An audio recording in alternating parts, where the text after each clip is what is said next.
परमात्मा को सबसे पहले हमने परमात्मा को पहचानना है,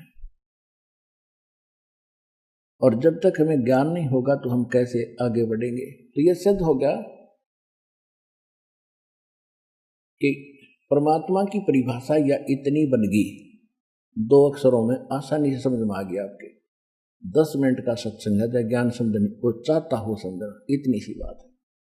सदग्रंथ आपके पास है, अध्याय श्लोक दास बता रहा है और दिखा भी रहा है समय समय पर।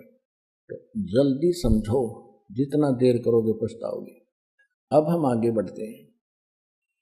अब परमात्मा की जो परिभाषा है ये इतनी सी है, तो अब हमने इन सदग्रंथों से पहचानना है कि कौन है वो समर्थ, वो परम अक्षर ब्रह्म कौन है।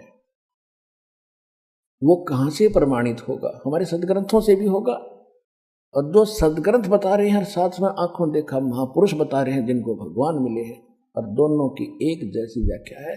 तो he is God, he is complete God, he is supreme God. वही है वो पूर्ण परमात्मा, वही है वास्तविक भगवान। श्रीमद् भगवत गीता अध्याय नंबर 16 के श्लोक 23-24 में स्पष्ट कर दिया कि अर्जुन, शास्त्र विधि को त्याग कर दो, मनमाना आचरण, मनमाने मंत्र जाप करते हैं, साधना करते हैं, वो व्यर्थ है। न तो उनको सिद्धि प्राप्त होती है, न कोई सुख होता है, न उनकी गति हो। इसीलिए तो हम भक्ति करते हैं। ये तीनों पदार्थ मिले, और फिर स्पष्ट कर दिया है कि कर्तव्य और अकर्तव्य की व्यवस्था में, यानी जो साधना करनी चाहिए, जो ना करने योग्य है, उसके लिए सदग्रंथ ही प्रमाण है। किसी की दंत कथा पर विश्वास मत करना। तो पुण्यात्माओं, सबसे पहले हम अपने सदग्रंथ लेते हैं, वो सदग्रंथ जो बता रहे हैं, और फिर जिन महापुरुषों को हम मोक्ष मानते हैं, गुरु नानक देव जी जो सिख धर्म के प्रवर्तक हैं, सिख गुरु नानक देव जी, इनको विश्व में कोई यूं कहने वाला नहीं है कि ये भगवान से इनको परमात्मा नहीं मिले।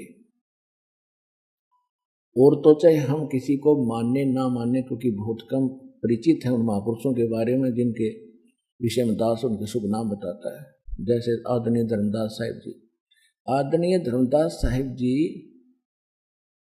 से कबीर पंथ चला है, और कबीर पंथ भी अपने पवित्र कबीर सागर से आज कति परिचित नहीं, उसमें बताया क्या है।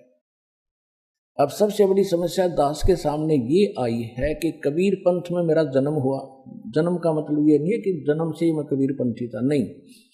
अध्यात्म जो जन्म मेरा कबीर पंथ में हुआ, गरीब दास वाले पंथ में, गरीब दास का पंथ भी कबीर